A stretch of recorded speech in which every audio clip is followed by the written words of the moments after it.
Assalamualaikum warahmatullahi wabarakatuh. Sebelumnya perkenalkan, nama saya Dikwa Tiara Safitri dengan 3 digit NIM terakhir 119 dari kelas 3B. Jadi di sini saya akan membahas esai saya mengenai mengapa upaya pemberantasan korupsi di Indonesia itu tidak berkelanjutan dan bagaimana sih strategi anti korupsi yang efektif dan berkeadilan sosial dirancang untuk konteks pemerintahan Indonesia masa kini. Nah, topik ini tuh saya angkat karena korupsi itu bukan lagi sekedar pelanggaran hukum individu, tetapi itu telah menjadi masalah sistemik dan kultural yang menghambat pembangunan, memperlebar kesenjangan sosial, dan menurunkan kepercayaan masyarakat terhadap negara. Nah, melalui esai yang saya buat, saya ini ingin mengupas akar persoalan korupsi dan menawarkan strategi anti korupsi yang lebih menyeluruh, efektif, dan berkeadilan sosial. Nah, yang pertama ini ada pendahuluan. Jadi, korupsi di Indonesia itu adalah masalah yang bersifat struktural. Artinya, ia itu sudah melekat pada sistem sosial, ekonomi, dan politik di negara kita. Meskipun berbagai upaya itu sudah dilakukan seperti pembentukan KPK, reformasi birokrasi, dan revisi sistem hukum, hasilnya itu masih belum berkelanjutan. Nah, seringkali setelah satu gelombang reformasi terjadi, justru muncul gelombang baru korupsi yang lebih halus dan sistemis. Bahkan menurut Transparency International tahun 2024, skor indeks persepsi korupsi Indonesia itu masih berada di angka 34 dari 100, yang berarti itu masih stagnan dalam kategori negara dengan tingkat korupsi tertinggi. Nah, fenomena ini tuh menunjukkan bahwa reformasi anti korupsi itu belum menjadi kesadaran kolektif, melainkan masih sebatas slogan atau retorika politik. Nah, dari latar belakang tersebut itu muncul dua pertanyaan penting. Yang pertama itu mengapa upaya pemberantasan korupsi di Indonesia itu tidak mampu bertahan lama dan menciptakan perubahan yang mendasar. Dan yang kedua itu bagaimana strategi anti korupsi yang efektif dan berkeadilan sosial itu dapat dirancang untuk konteks pemerintahan Indonesia saat ini. Jadi selanjutnya ada tinjauan pustaka. Untuk menjawab dua pertanyaan tadi, saya itu menggunakan beberapa landasan teori penting. Yang pertama itu adalah teori sistem politik dari Gabriel Almond dan David Easton, yang menjelaskan bahwa korupsi itu sering muncul karena fungsi konversi dalam sistem politik yang gagal, yaitu kegagalan dalam mengubah aspirasi rakyat menjadi kebijakan yang adil. Dengan kata lain, input publik itu tidak bisa menghasilkan output berupa keadilan hukum dan pemerintahan yang bersih. Kemudian yang kedua, saya memakai teori dari Robinson dan Hadis. Dalam analisis mereka tentang oligarki Indonesia menjelaskan bahwa korupsi adalah produk dari sistem kekuasaan yang didominasi elit ekonomi dan politik yang saling menopang dalam mempertahankan privilege.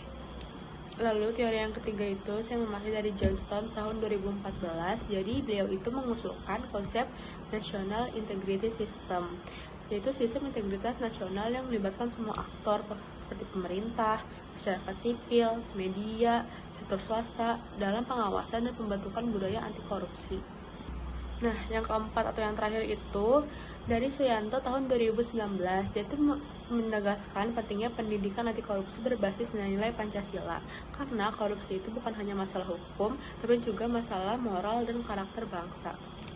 Nah, selanjutnya ini ada pembahasan. Jadi kalau misalnya kita lihat ke belakang, sejarah korupsi di Indonesia itu adalah perjalanan panjang penyalahgunaan kekuasaan.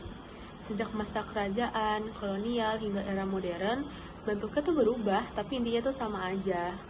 Contohnya tuh seperti penyelewengan kekuasaan untuk keuntungan pribadi. Pada masa Orde Baru ini, korupsi itu bahkan menjadi sistematis dan terlembaga, di mana tuh kekuasaan ekonomi dan politik itu tuh terkonsentrasi pada kelompok elit tertentu. Kalau masuk ke era reformasi, publik tuh berharap situasi membaik, apalagi tuh dengan berdirinya KPK pada tahun 2002. Namun nyatanya korupsi itu masih merajalela, baik di pusat maupun di daerah.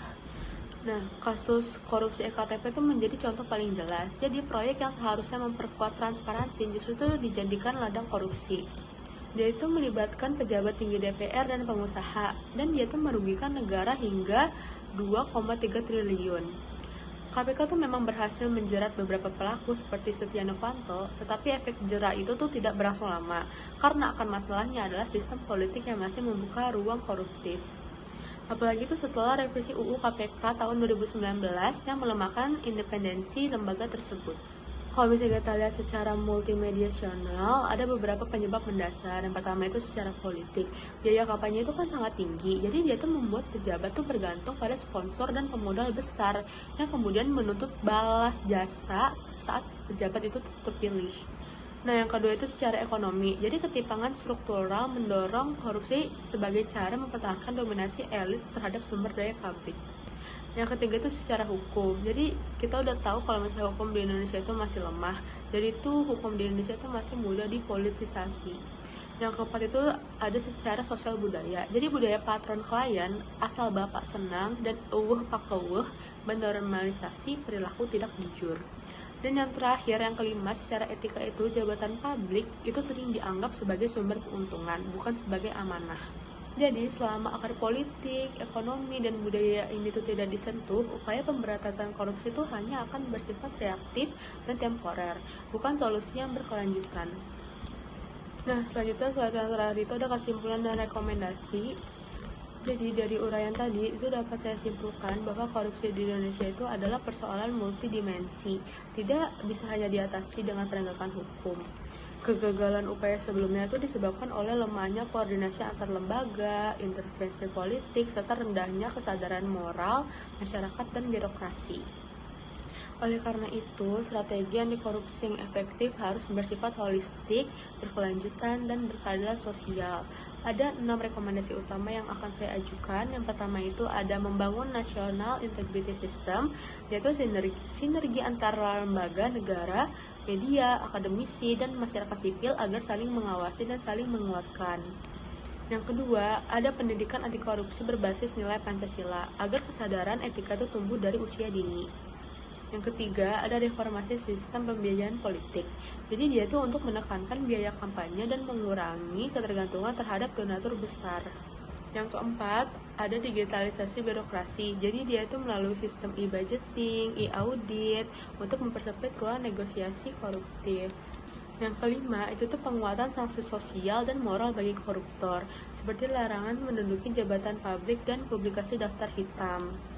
Dan yang keenam atau yang terakhir itu menjadikan keadilan sosial sebagai fondasi seluruh kebijakan anti korupsi, agar tidak hanya menghukum tetapi juga tuh memperdayakan masyarakat.